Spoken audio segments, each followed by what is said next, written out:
Hello बच्चों, स्वागत आप सभी का आपके अपने इस ब्यूटीफुल से चैनल एसएच सनाहुरी पर।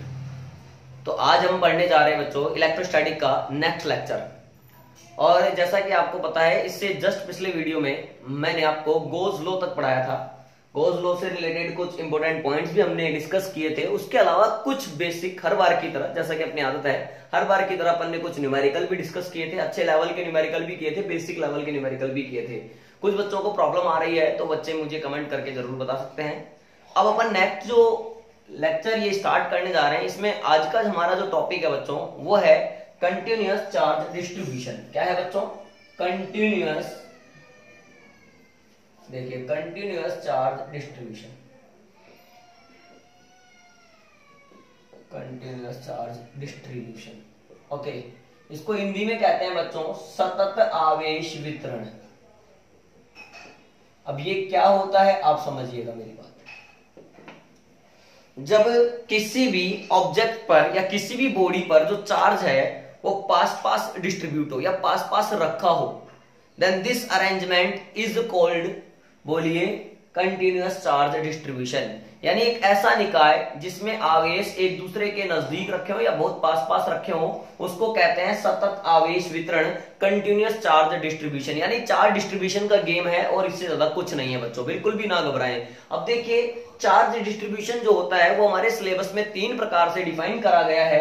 अपन जो है ज्यादा से ज्यादा क्या हो सकता है, 1D ऑब्जेक्ट पर चार्ज डिस्ट्रीब्यूट कर रहे होंगे, किसी भी रोड पर, किसी छड़ पर, या किसी भी चीज इस तरह की जिसकी केवल एक ही डायमेंशन हो, ठीक है। या फिर 2D ऑब्जेक्ट पर, जैसे कोई सर्कुलर रिंग हो गया यानी वलय हो गई, उस पर कोई सर्कुलर सेल हो गया, गोलीय कोष हो गया, उस पर चार्ज डिस्ट्रीब्यूट कर रहे हैं, ठीक है।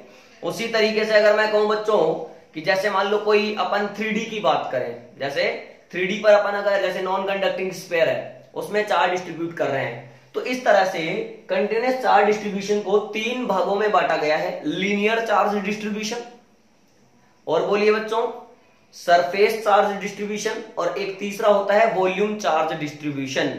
अब इन चार्ज डिस्ट्रीब्यूशन के आधार पर बोला जाता है चार्ज डेंसिटी, क्योंकि आप लोगों को भी पता है, जैसे ही मैं किसी भी रोड को, एक एग्जांपल के लिए ले लेते हैं इस मार्कर को, जैसे ही मैं इस मार्कर को चार्ज गिव करता हूं यानी चार्ज इसको देता हूं, तो चार्ज देने पर जो चार्ज होता है वो इसकी लेंथ पर यूनिफॉर्मली डिस्ट्रीब्यूट हो जाता है। अच्छा, इसका मतलब इस पर डेंसिटी आ जाती है चार्ज की।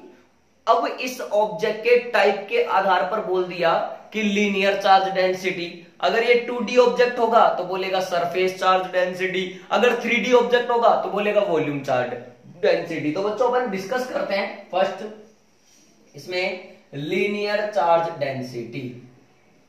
लीनियर चार्ज डेंसिटी, मैं पहले एक बार आपको नाम बता रहा हूं बच्चों, फिर समझा दूंगा एक एक दो।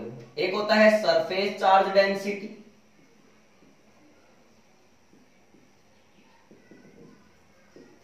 बच्चों एक होता है हमारे पास वॉल्यूम चार्ज डेंसिटी। अब बात समझना, अब लीनियर चार्ज डेंसिटी है तो मतलब लंबाई का गेम है। इस केस में जो चार्ज डिस्ट्रीब्यूट होता है वो लंबाई पर होता है, इस केस में जो चार्ज डिस्ट्रीब्यूट होता है वो एरिया पर होता है या सरफेस पर होता है, इस केस में जो चार्ज डिस्ट्रीब्यूट होता है वो वॉल्यूम में होता है। क्लियर है? तो यहां पर बात करें, यहां लंबाई पर चार्ज डिस्ट्रीब्यूट होगा, यहां एरिया पर चार्ज डिस्ट्रीब्यूट होगा, और यहां वॉल्यूम पर चार्ज डिस्ट्रीब्यूट होगा। लीनियर चार्ज डेंसिटी को बच्चों डिनोट करते हैं लैम्डा से, सरफेस चार्ज डेंसिटी को बच्चों डिनोट करते हैं सिग्मा से, और वॉल्यूम चार्ज डेंसिटी को बच्चों डिनोट करते हैं अपन रो से। अब लेकिन जरा इनकी चर्चाएं विस्तार से अपन कर लें तो ज्यादा अच्छा है। तो लीनियर चार्ज डेंसिटी होता है द अमाउंट ऑफ चार्ज, एक तरीके से ये चार्ज ही है पर कहां बटा हुआ, लेंथ पर बटा हुआ। The amount of charge per unit length, बहुत बढ़िया, पर unit length is called linear charge density, is called linear charge density. Okay, it is denoted by lambda.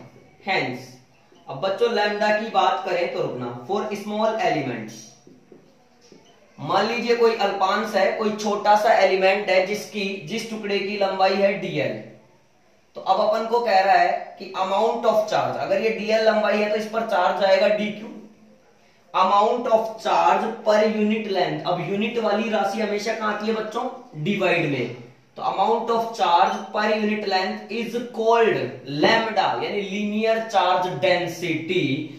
Charge आ गया ऊपर, पर यूनिट, यूनिट वाली क्वांटिटी यानी लंबाई आ गई नीचे, तो लैम्डा का फॉर्मूला क्या बना बच्चों, dq बटा dl, equation number first. Again अगर यहां से मुझे dq की चर्चा करनी हो बच्चों, तो dq बराबर लैम्डा dl। अगर मुझे इसमें इंटीग्रेशन करके टोटल की बात करनी हो और क्लोज पाथ हो, तो q is equal to integration, close integration lambda dl, हाँ या ना, इक्वेशन नंबर सेकंड।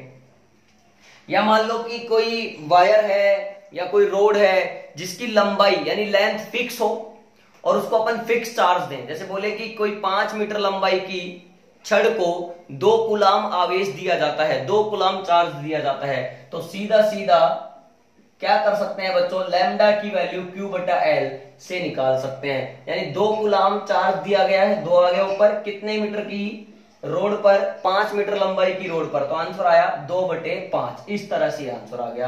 अब इसके बेसिस पर बच्चों लैम्डा की यूनिट बताई जा सकती है, तो unit of lambda is coulomb per metre, हाँ या ना, एंड डायमेंशन इज, अब देखना बच्चों, अब डायमेंशन कैसे लिखोगे, कूलम अपॉन मीटर है, तो कूलम क्यों आई थी, क्या करने आई थी, कूलम को कहते हैं आई थी, एम्पियर इंटू टाइम, तो ए इंटू टी, और बटे मीटर यानी एल, तो इसको कैसे लिख सकता हूं बच्चों मैं, ध्यान से देखें, m0 l माइनस 1 और कूलम का हो रहा है 80, तो T1 और A1, हाँ या ना, इस तरीके से इसको लिखा जा सकता है। क्लियर है। अब नेक्स्ट पॉइंट देखो, ये था लीनियर चार्ज डेंसिटी। दूसरा जो हमारा पॉइंट है बच्चों वो है सरफेस चार्ज डेंसिटी।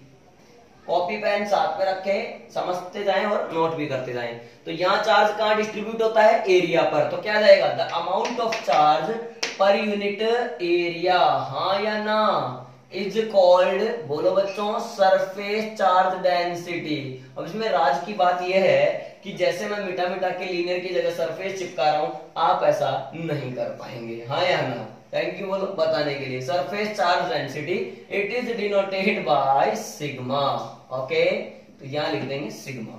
अब अगर सिग्मा बताना हो बच्चों, तो sigma is equal to d q, charge कहां बटा है बच्चों, एरिया पर, तो d q upon d a, इस तरह से लिखा जा सकता है। तो d q is equal to आ जाएगा बच्चों सिग्मा इंटू डी ए। आ गया क्या समझ में। अब वापस से अगर टोटल की बात करो तो क्यू बराबर क्लोज इंटीग्रेशन बोलना sigma into d a, okay. और यहां क्या आने वाला है, lambda is equal to q upon a, okay. अच्छा इसकी sorry sigma is equal to q upon a, इसकी अगर अपन यूनिट की बात करें तो कूलम पर मीटर स्क्वायर, क्योंकि एरिया का क्या हो जाएगा मीटर स्क्वायर। अब यहां पर क्या आने वाला है बच्चों, अच्छा यहां पर आने वाला है एल की पावर माइनस का 2, बाकी एज इट इज। फटाफट इतना नोट करें पहले, आप नोट करा बच्चों। तो थर्ड पॉइंट क्या है हमारा, बोलिए, वॉल्यूम चार्ज डेंसिटी। क्या बताया था, चार्ज कहां डिस्ट्रीब्यूट होता है, वॉल्यूम में। The amount of charge per unit volume is called, बोलो बच्चों, वॉल्यूम चार्ज डेंसिटी हो जाएगा। It is denoted by rho. Small element के लिए लिखोगे तो dq बटा dv, v फॉर वॉल्यूम, तो यहां से dq कितना आएगा बच्चों, रो इंटू dv, हाँ या ना। इसी प्रकार से यहाँ चार्ज कितना जाएगा बच्चों, रो इंटू dv इंटीग्रेशन में। और अगर कांस्टेंट के लिए बात करोगे तो रो इज इक्वल टू आ जाएगा आपका q अपॉन v। यूनिट की बात करोगे तो कूलम पर मीटर क्यूब, हाँ या ना, यहां आ जाएगा माइनस का 3, ओके। क्या मेरी बात आप लोगों को क्लियर है। अगर आपको ये बात समझ में आती है कि लीनियर चार्ज डेंसिटी होता है amount of charge per unit length, surface charge density होता है amount of charge per unit area, और वॉल्यूम चार्ज डेंसिटी होता है amount of charge per unit volume, then जो नेक्स्ट टॉपिक अपन स्टार्ट करने जा रहे हैं बच्चों वो आपको आसानी से समझ में आएगा, क्योंकि ये क्वांटिटीज मैं उन टॉपिक्स में काम में लेने वाला हूं। तो अपन अब स्टार्ट करने जा रहे हैं application of goes law, very important topic for board exams. तो ध्यान से देखिएगा और समझिएगा कि क्या कहना चाहता हूं बच्चों में। देखिए, एप्लीकेशंस ऑफ गोज लॉ, बात समझना। जैसे फर्स्ट पार्ट है, अब इसमें कई तरह के एप्लीकेशन पढ़ेंगे बच्चों अपन, कई ऑब्जेक्ट, कई चीजों के लिए अपन इलेक्ट्रिक फील्ड इंटेंसिटी फाइंड करेंगे। तो पहला हेडिंग देखना, पहले मैं क्या लिख रहा हूं, electric field intensity, electric field intensity due to A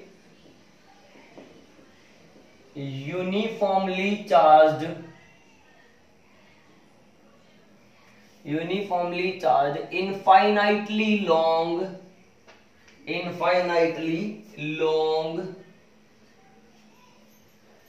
straight wire।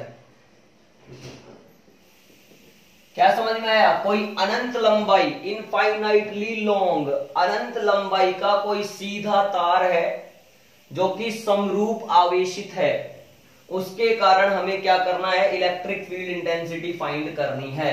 आपने कहा सर प्लीज हिंदी में भी लिख दो, मैंने कहा ठीक है। तो किसी अनंत लंबाई के सीधे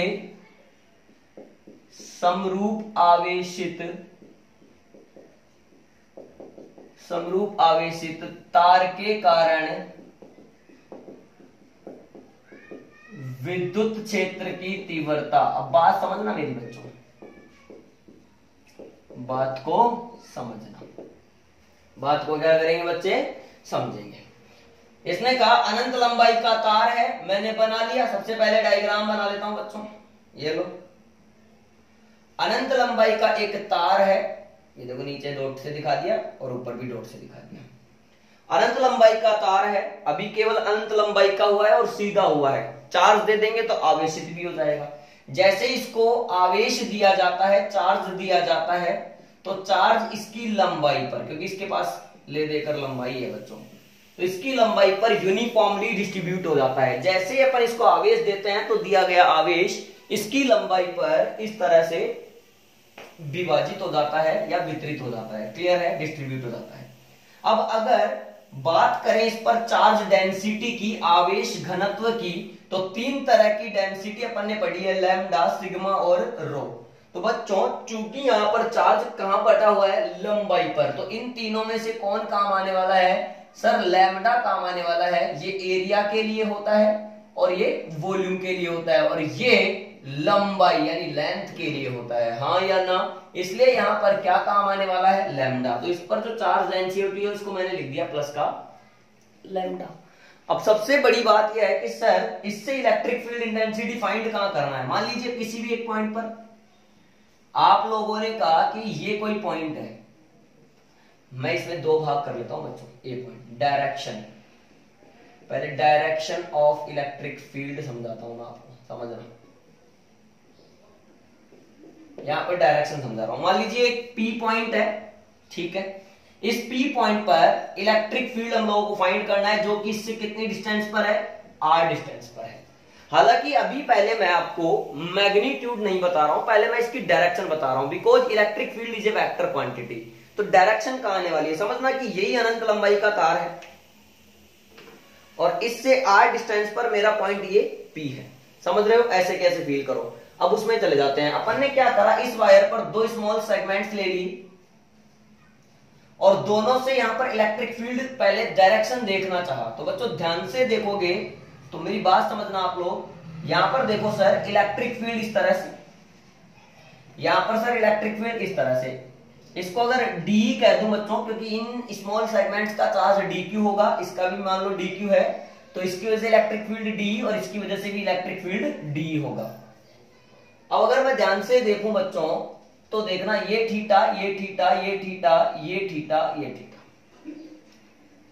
मुझे कुछ नहीं पता बच्चों, ध्यान से देखना। यहां पर अगर आप कंपोनेंट्स की भी बात करने वाले हैं तो कोई प्रॉब्लम नहीं है। इसका कंपोनेंट इस तरफ आएगा डीई कोस थीटा,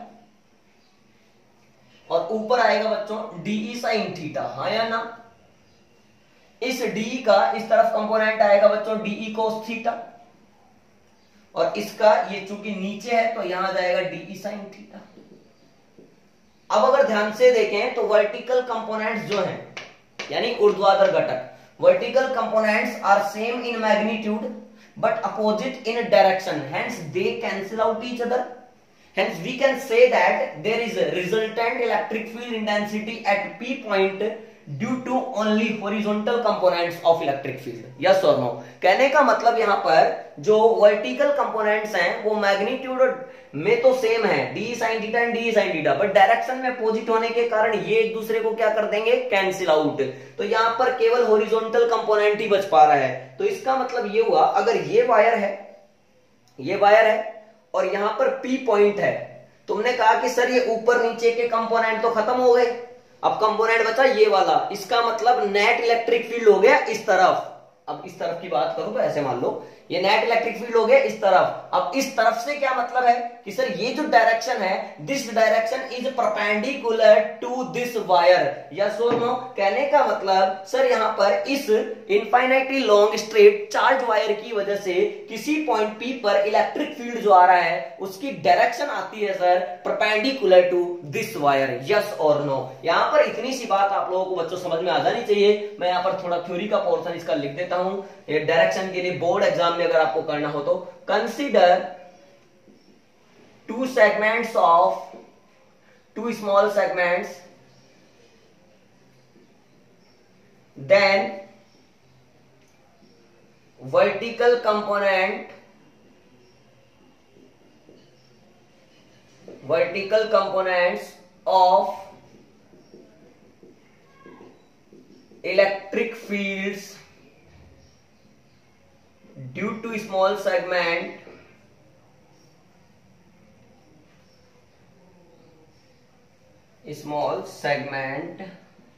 बच्चों अगर समझ में नहीं आया राइटिंग तो मैं बोल रहा हूं, आप बोलने के बाद लिख सकते हैं सुन करके भी।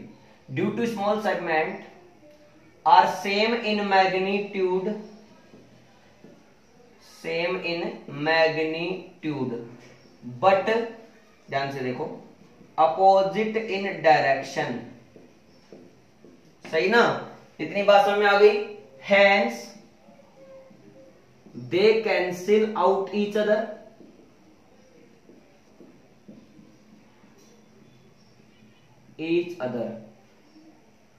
that is net electric field is only due to horizontal component,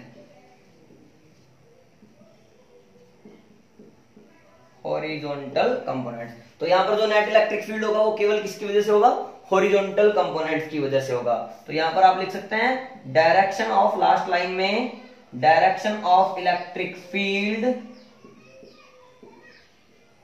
is perpendicular to the wire, हाँ या ना। इस तरह से हमें डायरेक्शन बताई जा सकती है। अब हम डिस्कस करेंगे बच्चों इस वायर की वजह से P पॉइंट पर जो इलेक्ट्रिक फील्ड है उसका मैग्नीट्यूड कितना आता है। पहले आप इसको नोट करें फटाफट से पॉज करके। करा बच्चों नोट। अब देखो अपन अब क्या करते हैं, इसके मैग्नीट्यूड के बारे में चर्चा करते हैं, यानी बी पार्ट डिस्कस करते हैं। आइए तो बी पार्ट आप देखिएगा बच्चों, मैं पूरी यहां पर हेडिंग मिटा रहा हूं क्योंकि आप सब नोट कर चुके होंगे। अब बस सीधा डेरिवेशन करूंगा नॉन स्टॉप। कॉपी पेन आप रेडी रखें, समझते जाएं और नोट भी करते जाएं। B part, magnitude of electric field. यहां पर अब मैं क्या निकालना चाह रहा हूं बच्चों, मैग्नीट्यूड निकालना चाह रहा हूं। ध्यान से समझना मेरी बात को। सर आपने कहा वायर है, मैंने कहा वायर है, तुमने भी कहा वायर है, बिल्कुल सर कहा। सर आपने कहा इसको चार्ज दिया, बिल्कुल दिया। चूंकि चार्ज कहां बटा, लंबाई पर बटा, इसलिए क्या काम आया, लैम्डा काम आया। ओके ओके बच्चों, मैं भी खुश, तुम भी खुश, मैं भी खुश और तुम भी खुश। क्या करना था, इससे r डिस्टेंस पर कोई पॉइंट है P, वहां क्या करना है, इलेक्ट्रिक फील्ड इंटेंसिटी फाइंड करनी है। चूंकि हम पढ़ रहे हैं गोज लो, और गोज लो मैं आपको याद दिला दूं बच्चों, गोज लो कहता है कि किसी भी क्लोज सरफेस के लिए जो टोटल फ्लक्स होता है वो उसमें एनक्लोज्ड चार्ज का 1/ε0 टाइम होता है। हाँ या ना, यही बात अपन ने सिखाई थी बच्चों। लेकिन साथ में ये शब्द आ रहा है कि क्लोज सरफेस, तो इसका मतलब goes law is applicable only for close surface. अब अगर आप गोज लॉ का एप्लीकेशन पढ़ रहे हैं तो इस का मैग्नीट्यूड निकालने के लिए, इलेक्ट्रिक फील्ड का मैग्नीट्यूड फाइंड करने के लिए हमें यहां पर भी एक गोजियन सरफेस यानी क्लोज सरफेस कंसीडर करना पड़ेगा। तो to find electric field intensity we consider a, बोलो बच्चों, we consider a cylindrical close surface of radius small r. हाँ या ना, इस तरह से पॉइंट पी यहां हो गया, बात समझना। अब मैंने आपको कहा था कि अगर सिलेंडर का केस आ जाता है तो उसमें 3 सरफेसेज ली जाती हैं बच्चों। ये मार्कर भी सिलेंड्रिकल ही है, कुछ भी किसी को मानो S1, S2 और ये S3। तो मैंने कुछ भी किसी को भी कहा, जैसे S1 इसको कह दिया बच्चों S2। सर ये डब्बा डब्बा क्या बना रहे हो, अरे बच्चों ये स्मॉल एलिमेंट ले रहा हूं। प्लस चार्ज की वजह से इलेक्ट्रिक फील्ड बाहर की तरफ, area vector is perpendicular to the surface, यानी एरिया वेक्टर जो है वो perpendicular to the surface, ds vector. E vector is outward, बाहर की तरफ, प्लस से ये ds वेक्टर, यहां भी 90 डिग्री आ गया। E वेक्टर बाहर की तरफ, ds vector perpendicular to the surface, तो उसी तरफ आ गया। सबसे पहले बोर्ड एग्जाम में अगर अपन को बच्चों ये करना हो तो पहले ए पार्ट लिखें आप, डायरेक्शन ऑफ इलेक्ट्रिक फील्ड लिखें, फिर मैंने जो बताया उस तरीके से डायग्राम को शो करें और कुछ लाइनें लिखें जो मैंने इस तरफ लिखी थी। इसी तरह से बी पार्ट फिर लगाएं, magnitude of electric field, diagram draw कर दें, फिर जो डायग्राम में आपने जो भी दर्शाया, जो भी आपने किया है वो सारा यहां पर भी नोट करके बताएं। तो देखो, लेट ए सिलेंड्रिकल, मैं पहले थ्योरी पोर्शन कवर कर रहा हूं बच्चों आपके लिए ताकि आप लिख पाए। Let a cylindrical Gaussian surface, Gaussian surface of radius r and length l। लंबाई कितनी ले ली बच्चों, l लंबाई का बेलन है और रेडियस कितनी उसकी स्मॉल r है। क्लियर है। we have to find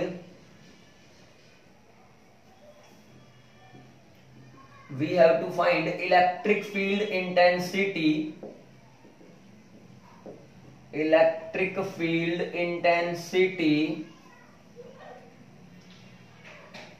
due to discharged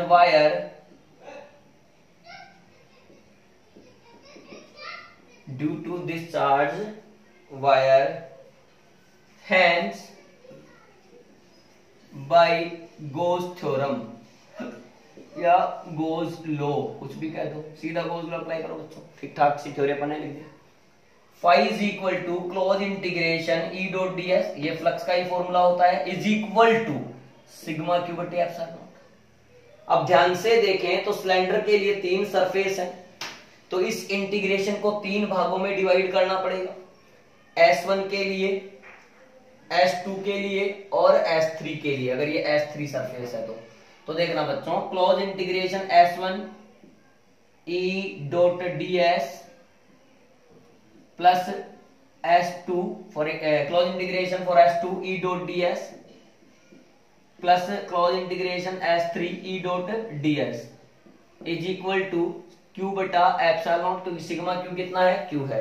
अब ध्यान से देखें, S1 के लिए E वेक्टर और ds vector are perpendicular to each other, यानी यहाँ पे थीटा कितना है, 90 डिग्री है। S2 में भी थीटा कितना है, 90 डिग्री है, और S3 में थीटा कितना है, 0 है। तो बच्चों मैं लिख रहा हूं एक बार, S1 EDS cos 90 plus S2 EDS cos 90 plus S3 EDS cos 0 is equal to Q बटे एप्सिलॉन नॉट। ध्यान से देखें, cos 90 की वैल्यू होती है बच्चों 0, तो ये आ गया मेरे पास 0, ये भी 0, तो 0 प्लस E बाहर आ गया बिकॉज कांस्टेंट है, इंटीग्रेशन में क्या लिख दिया, केवल ds, क्योंकि cos 0 की वैल्यू होती है 1 q अपॉन एप्सिलॉन नॉट। अब बच्चों मैं इधर नोट कर लेता हूं, डायग्राम मिटा लेते हैं, देखिए समझना। यहां से आगे बढ़ रहा है बच्चों, तो e बाहर है तो e को बाहर रहने दिया। ds एक छोटे से एलिमेंट का एरिया है। अब छोटे से एलिमेंट का अगर हमने क्या कर डाला, इंटीग्रेशन कर डाला, इसका मतलब पूरा लेना पड़ेगा क्या, एरिया। तो अगर इस सिलेंडर का एरिया लेंगे तो 2 पाई आर एच होता है, एच उसकी हाइट होती है, हमारे यहाँ क्या है, एल है, तो एरिया क्या लिखना पड़ेगा अपन लोगों को, 2 पाई आर एल। तो E into 2 pi r l is equal to q upon epsilon nought. चूंकि तुम लोगों को क्या निकालना है, E, तो E को इधर रख लिया, इन सबको उधर भेजा, Q upon 2 pi epsilon not, और ये बच्चों R और L। ये एक काम करो, पहले एक काम करो, E into 2 pi r l as it is है, Q को बच्चों लिखो लैम्डा इंटू एल, बिकॉज मैंने लैम्डा आपको क्या सिखाया है, Q बटे एल, तो Q बराबर हो जाएगा लैम्डा इंटू एल। यहां से L को L से मार दो तो सीधा ही आ गया। अब तो देखो 1 अपॉन 2 पाई एप्सिलॉन नॉट, अच्छा ये एप्सिलॉन नॉट था यहाँ पर, 1 upon 2 pi epsilon nought lambda upon r, हाँ या ना बच्चों। अगर ये 1 अपॉन 4 पाई एप्सिलॉन नॉट होता तो तुम इसको क्या लिखते, K लिखते सर, कूलम कांस्टेंट। तो बना लो, 2 से मल्टीप्लाई और 2 से डिवाइड, 2 लैम्डा 2 से मल्टीप्लाई कर दिया, डिवाइड करो तो इस 2 से मल्टीप्लाई भी हो जाएगा नीचे वो, 4 pi epsilon nought into r. अब ये हो जाएगा हमारा 2, 1 अपॉन 4 पाई एप्सिलॉन नॉट को लिख दिया K एज इट इज, ये lambda upon r, equation number आया 1, हाँ या ना।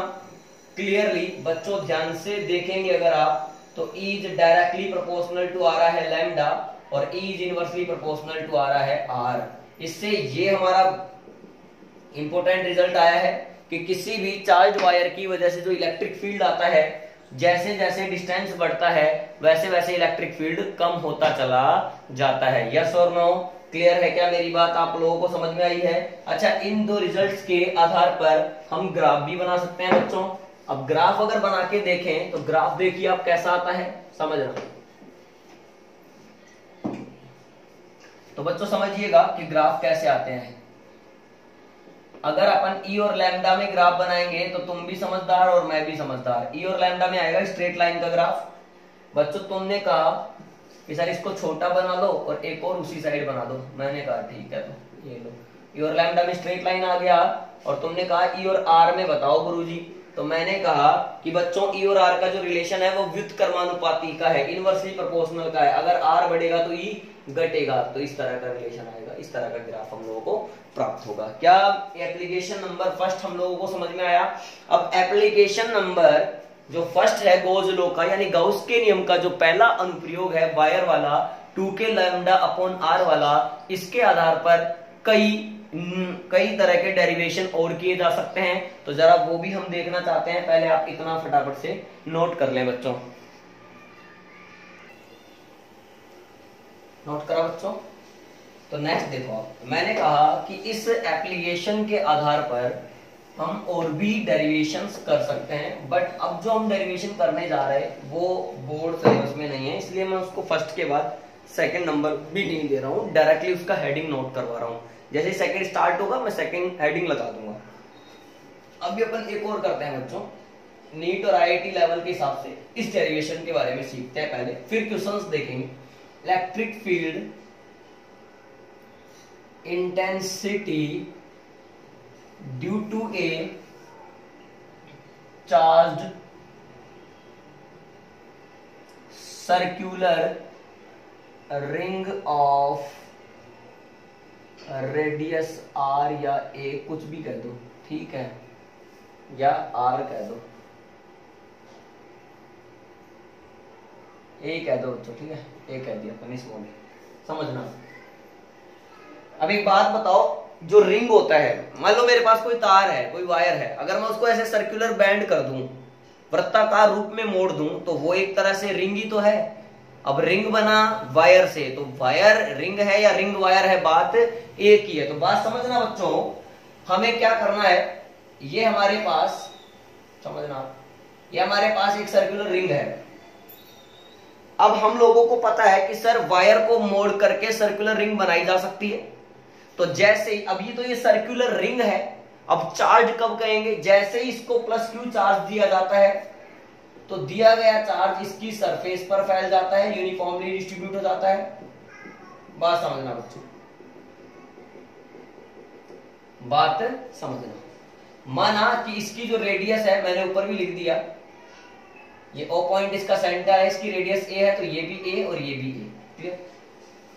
हम लोगों को क्या करना है, इस सर्कुलर रिंग के सेंटर से, यानी इस सर्कुलर रिंग के एक्सिस की बात कर रहा हूं बच्चों, समझना कि ये सर्कुलर रिंग है और इसके एक्सिस पर सेंटर से किसी डिस्टेंस x पर, एक्सिस रहा, आप इसको यूं ना समझे बच्चों, इस तरह से रिंग है, समझना, और यहां एक्सिस है, एक्सिस पर ही सेंटर से x डिस्टेंस पर कोई पॉइंट है P, वहां क्या कैलकुलेट करनी है, इलेक्ट्रिक फील्ड इंटेंसिटी। इसके लिए हमने पहले क्या करा, इस सर्कुलर रिंग को स्मॉल सेगमेंट्स यानी स्मॉल एलिमेंट्स में डिवाइड कर लिया। ऐसे ही दो एलिमेंट्स मैंने दर्शाए हैं जिन पर चार्ज है dq। क्लियर? अब इसकी वजह से इलेक्ट्रिक फील्ड होगा बच्चों ऐसा, ध्यान से देखना, और इसकी वजह से इलेक्ट्रिक फील्ड होगा बच्चों ऐसा, एक दूसरे को कट कर गई। आप पेंसिल स्केल से बनाएंगे, अच्छा बनेगा। ये इलेक्ट्रिक फील्ड को नाम दिया D। अच्छा बच्चों, इसको भी नाम दिया D। ध्यान से समझना, ये थीटा बच्चों, ये थीटा, हाँ या ना, सही ना यार? मान लिया ये थीटा तो ये भी थीटा, ये थीटा, तो यहां पर क्या आया, वही पहले की तरह DE कोस थीटा एक कंपोनेंट, ऊपर आया DE साइन थीटा। बच्चों इसका क्या आया, नीचे वाले का इधर आया DE कोस थीटा, नीचे आया इस तरफ DE साइन थीटा, हाँ या ना? अब वही वर्टिकल कंपोनेंट्स जो है वो मैग्नीट्यूड में सेम है, डायरेक्शन में अपोजिट है, तो ये दोनों एक दूसरे को क्या कर देंगे, कैंसिल आउट कर देंगे। तो केवल कौन सा कंपोनेंट बचेगा हमारे पास, हॉरिजॉन्टल कंपोनेंट ही बचेगा। तो जो नेट इलेक्ट्रिक फील्ड आएगा इस रिंग की वजह से, वो DE cos थीटा का इंटीग्रेशन करने से आएगा। पहले बच्चों हम लोग DE देखना चाहते हैं, तो electric field at point P, electric field at point P due to small element, उसको मैंने DE लिखा, तो DE is equal to KQ upon R square. बच्चों ध्यान से देखना, किसी भी पॉइंट चार्ज की वजह से उससे R डिस्टेंस पर जो इलेक्ट्रिक फील्ड लिखा जाता था वो लिखा जाता था KQ बटे R स्क्वायर। तो यहां पर कैसे लिखोगे, KQ की जगह DQ बटे R स्क्वायर, मतलब इस एलिमेंट से इस P पॉइंट की डिस्टेंस, तो ये A है, ये X है। तो बच्चों पाइथागोरस थ्योरम यूज करा, तो ये under root A square plus X square है, तो under root of A square plus X square का क्या करना पड़ेगा, होल स्क्वायर हो गया KQ बटे R स्क्वायर। यहां हो गया K DQ बटे A square plus X square, equation number 1। क्यों बच्चों, क्योंकि इस अंडर रूट वाले का स्क्वायर किया तो अंडर रूट यहां से हट गया। अब ध्यान से देखिए, अब क्या लिखने वाले हैं बच्चों अपन, नेट इलेक्ट्रिक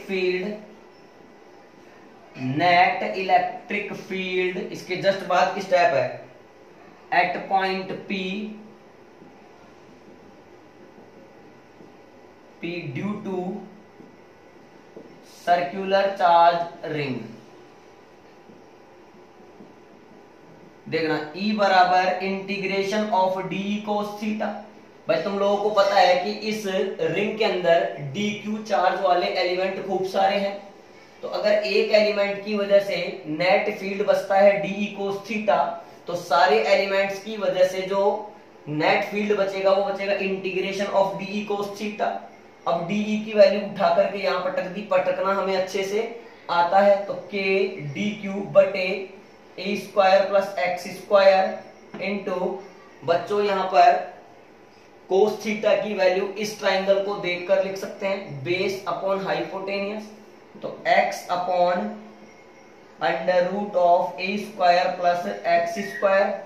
अब और इसको आगे बढ़ाना चाहते हैं बच्चों अपन लोग, तो E बराबर, ध्यान से देखना, K बाहर आएगा, DQ का Q होने वाला है, तो KQ बटे A square plus X square की पावर 1 है और नीचे 1/2 भी है, तो हो गया 3/2 और इनटू में x ऊपर है। तो के क्यू एक्स अपॉन ए स्क्वायर प्लस एक्स स्क्वायर की पावर 3/2।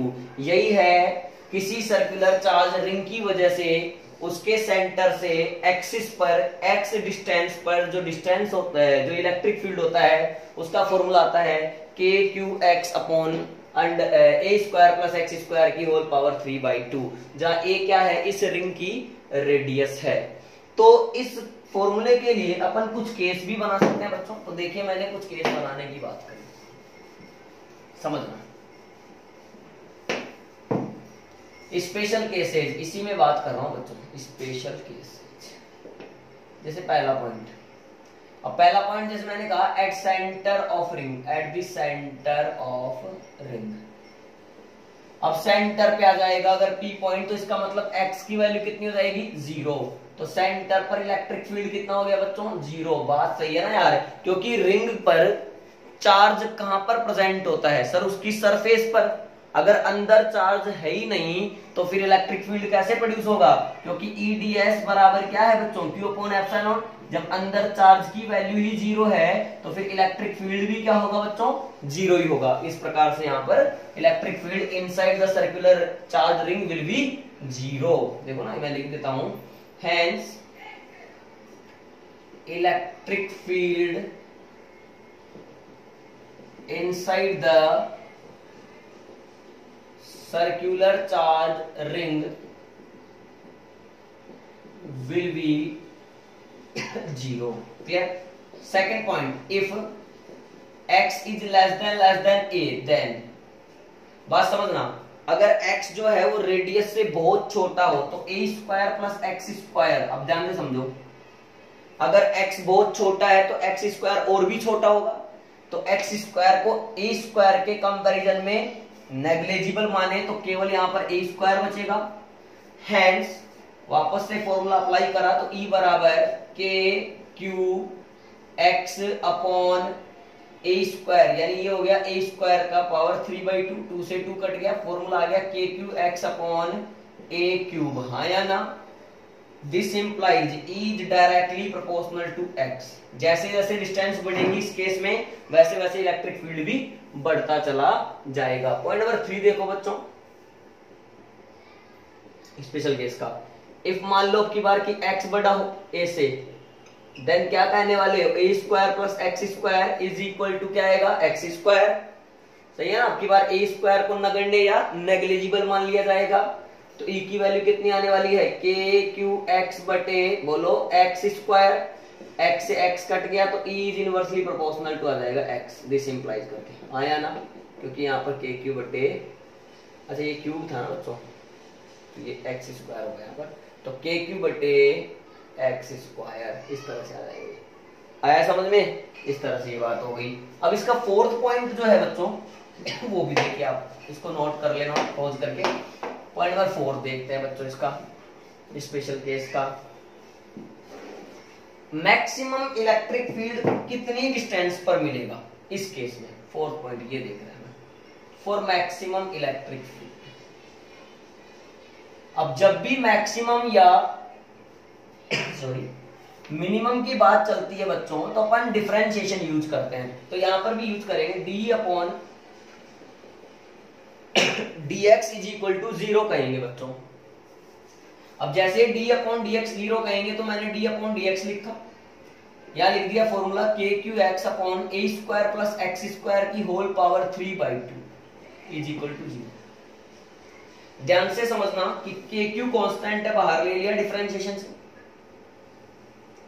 d अपॉन dx क्या बचा, x अपॉन ए स्क्वायर प्लस एक्स स्क्वायर की होल पावर 3/2 बड़ा ब्रैकेट यूज करके 0। क्योंकि ये दोनों कहां चले जाएंगे, के क्यू 0 में।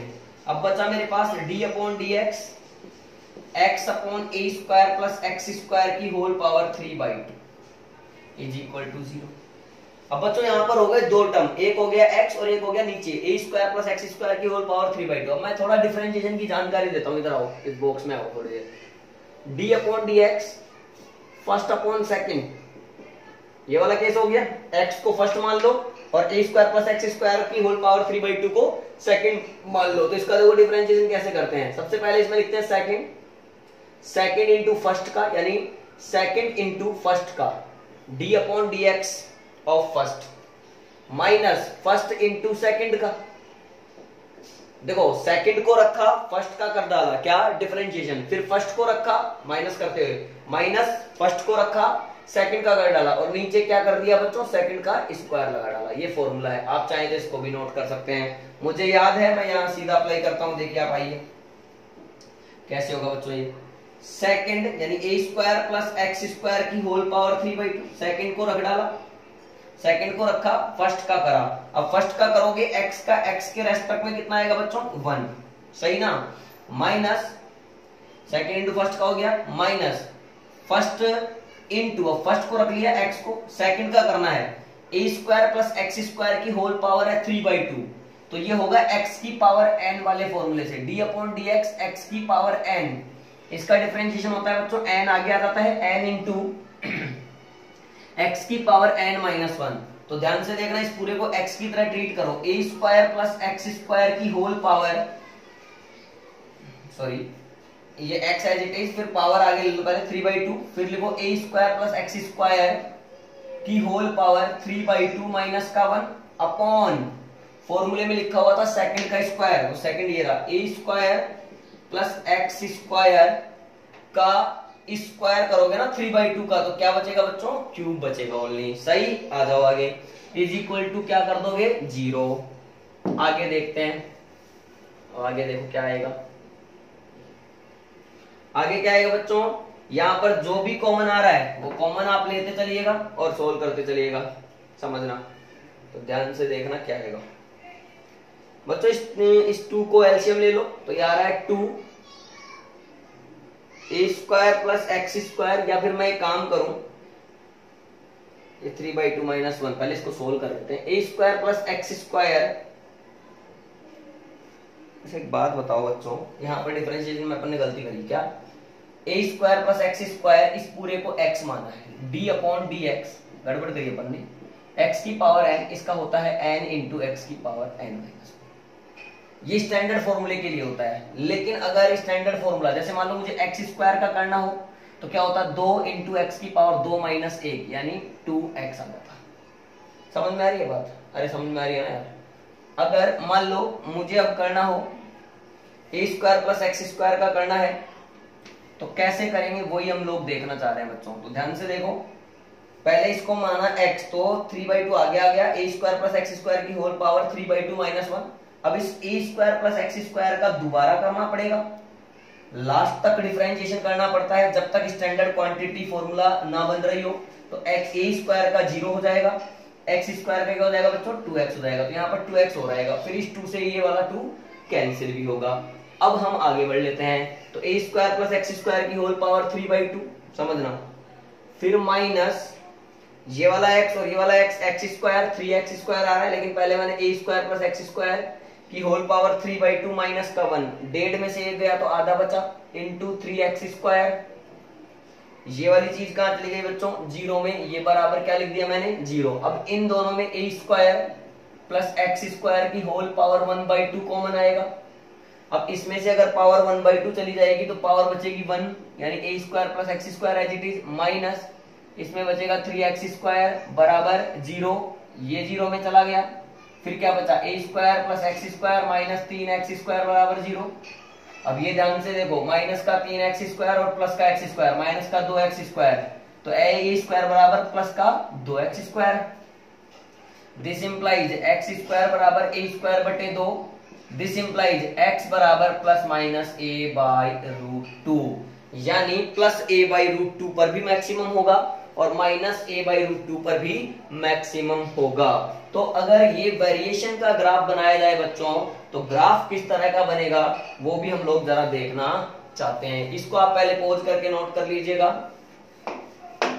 देखो इसके वेरिएशन का ग्राफ, तो variation of electric field with radius, variation of electric field with radius, तो ग्राफ बच्चों ऐसा आएगा। देखो जैसे जैसे रेडियस बढ़ता है या जैसे जैसे डिस्टेंस बढ़ता है, ऐसे समझ लो आप, रेडियस क्या, डिस्टेंस के कह दो, डिस्टेंस के साथ में वेरिएशन देख रहे हैं। तो जैसे जैसे डिस्टेंस बढ़ता है, इधर प्लस का एक्स है इधर माइनस का एक्स है, वैसे वैसे इलेक्ट्रिक फील्ड भी बढ़ता है। फिर एक टाइम आता है a/√2 वाला जहां पर मैक्सिमम हो जाता है, फिर घटने लगता है और इस तरह से इंफिनिटी पर चला जाता है। और ऐसे ही इस अपोजिट डायरेक्शन में देखेंगे तो अपोजिट डायरेक्शन में भी सेम वेरिएशन चलेगा बच्चों। ध्यान से देखो, ये भी कितना है, माइनस का a/√2 है। तो यहाँ पर इलेक्ट्रिक फील्ड क्या है, मैक्सिमम है। यहाँ पर इलेक्ट्रिक फील्ड क्या बनेगा बच्चों, मैक्सिमम है, क्योंकि अपन ने वाई एक्सिस पर क्या लिया है, ई ले रखा है। बात समझ में आई, क्लियर है क्या? तो बच्चों आज अपन ने पढ़ा है कंटिन्यूअस चार्ज डिस्ट्रीब्यूशन।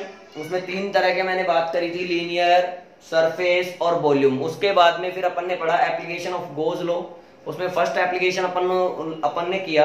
उसके बाद में उसी के बेसिस पर ये सर्कुलर चार्ज रिंग के लिए इलेक्ट्रिक फील्ड इंटेंसिटी कैसे फाइंड करते हैं वो हमने सीखी। इसका फॉर्मूला देखा, इसमें वेरिएशन देखा इलेक्ट्रिक फील्ड का डिस्टेंस के साथ में। आई होप आपको ये वीडियो समझ में आया होगा, अच्छा भी लगा होगा। तो प्लीज इस वीडियो को लाइक करें, शेयर करें, और अगर कोई डाउट रह गया हो तो कमेंट करके हमें जरूर बताएं बच्चों, ताकि अगर आप इस वीडियो को लाइक करेंगे, शेयर करेंगे तो ज्यादा से ज्यादा बच्चों तक ये पहुंचेगा। और अब नेक्स्ट वीडियो में हम बच्चों जो लेकर के आने वाले हैं, कुछ क्वेश्चंस लेके आने वाले हैं, और उसके अलावा में सेकंड एप्लीकेशन भी हम लोग स्टार्ट कर देंगे। तब तक के लिए आप पढ़ते रहिए। थैंक यू, धन्यवाद।